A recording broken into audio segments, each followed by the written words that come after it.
جناب رسول اکرم صلی اللہ علیہ وسلم کو اپنی امت کے بارے میں جن چند چیزوں کا بہت زیادہ ڈر، خوف اور فکر تھی، ان میں سے ایک یہی تھا کہ میری امت کے جوان اگر بگڑنے لگے تو بس قوم تباہ ہو جائے گی۔ اس لیے حضور جوانوں کو مخاطب بن کر کے کہتے تھے یا معاشر الشباب من استطاع منکم الباءۃ فلیتزوج، جوانوں کو مخاطب کرتے، بلکہ اسی لیے اللہ کے نبی علیہ السلام نے اخیر میں پالیسی اپنائی تھی کہ سارے بڑے کام جوانوں کے کندھوں پر ڈال دیں گے تاکہ وہ سمجھیں کہ اب اگلی زندگی جو ہے وہ ہم کو چلانی ہے، وہ بگاڑ کا شکار نہ ہو، وہ فحاشی کا شکار نہ ہو، وہ آوارگی کا شکار نہ ہو، وہ برے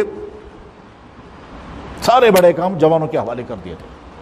جب حضور دنیا سے رخصت ہونے والے تھے تو فوج کا کمانڈر کس کو بنایا؟ ایک نوجوان لڑکے کو۔ جب حضور دنیا سے رخصت ہونے والے تھے مکہ مکرمہ کا گورنر کس کو بنایا؟ ایک بالکل نوجوان لڑکے کو جو ابھی بالغ ہوا تھا۔ یمن کا گورنر بنانا ہے نوجوان لڑکے کو، فلاں مسجد کا امام بنانا ہے نوجوان لڑکے کو، مسجد قباء کا امام بنایا معاذ بن جبل کو، نوجوان لڑکا۔ یمن کا گورنر بنایا اسی معاذ بن جبل کو، مکے کا گورنر بنایا عتاب بن اسید کو، فوج کا کمانڈر بنایا اسامہ بن زید کو۔ تو گویا حضور نے اپنے طرز عمل سے بتا دیا کہ اب اگلے سارے اہم کام جو ہے وہ جوانوں کے کندھوں پر ڈال دو۔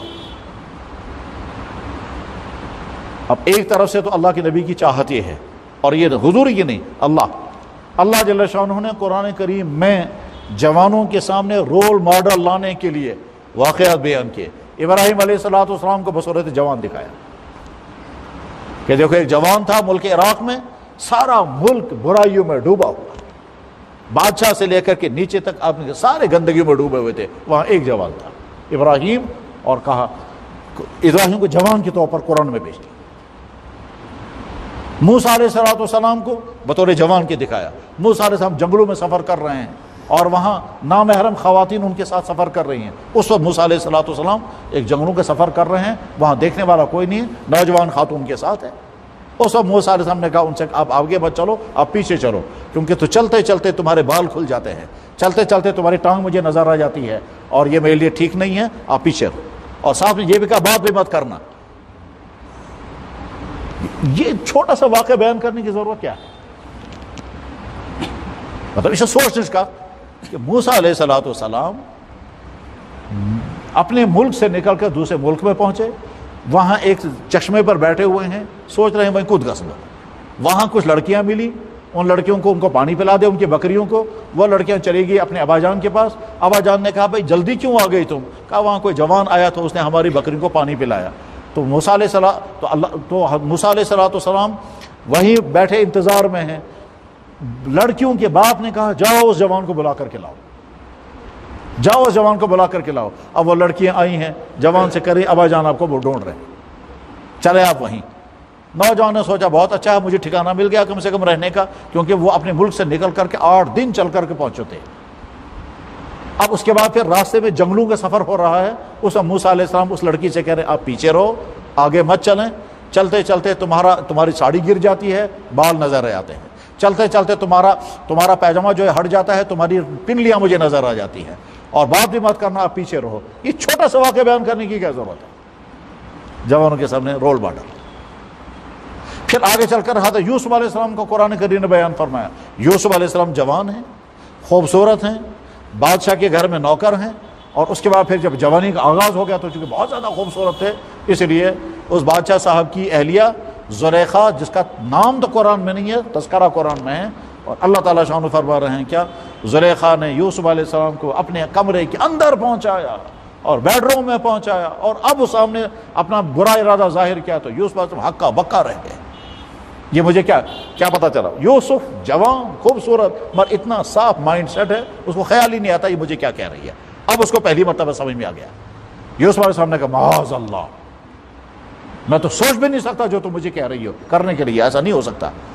اس نے کہا تم جاؤ گے کہاں؟ سارے گیٹ بند ہیں، تالے لگے ہوئے، تم کہیں نہیں جا سکتے۔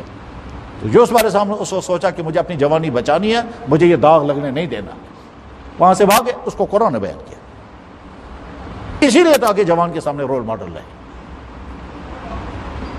اور اس وقت یوسف علیہ السلام نے کیا کہا تھا؟ اگر مجھ سے یہ غلطی ہو گئی جو تم مجھے کہہ رہی ہو تو انہ لا یفلح الظالمون، میں بڑا ظالم بنوں گا پھر، اور میں کبھی کامیاب نہیں ہو سکوں گا. ظالم کہہ رہے ہیں اپنے آپ کو. ابھی نماز سے پہلے میں زبان ظلم کی بات کہا رہا تھا، انہ لا یفلح الظالمون. بہرحال یوسف علیہ السلام نے اپنی جوانی بچا لی. دنیا کے انسانوں کے لیے کردار سامنے آ گیا کہ ملک کی خوبصورت ترین عورت، بادشاہ صاحب کی ملکہ، کوئین، بادشاہ صاحب اپنے محل میں اپنی میٹنگ میں ہیں، کوئی ڈر نہیں، کوئی خطرہ نہیں. اس وقت یوسف علیہ السلام نے اپنی جوانی کو داغ لگنے نہیں دیا. یہی ہے یوسف کا کردار. تو جوان کے سامنے یہی کردار لایا. پھر محمد رسول اللہ کی اپنی جوانی سب کے سامنے. اور علامہ اقبال نے جوانوں کی جوانی بگڑنے نہیں پائی، اسی غرض کے لیے پوری کتاب لکھی ہے جاوید نامہ، کیونکہ علامہ اقبال کے بیٹے کا نام تھا جاوید اقبال صاحب، جو اخیر عمر میں پیدا ہوئے تھے. اقبال نے جاوید نامے کے نام سے کتاب لکھی ہے، اور تاکہ امت کے جوانوں کے سامنے ایک میسیج آئے. اور جب وہ سنتے تھے کہ کوئی نوجوان بگڑ رہا ہے، جب خراب ہو گیا، تو وہ کیا کہتے تھے؟ خراب کر گئی شاہین کو صحبت زاگ. یعنی مسلمان جوان جو ہے وہ شاہین ہے، مگر یہ کوا بن گیا. اپنی جوانی کی حفاظت کریں. اس جوانی کی حفاظت کرنے میں بڑی مشکلات آئیں گی. وہ یہ ہے شوق فیشن کرنے کا ہوتا ہے.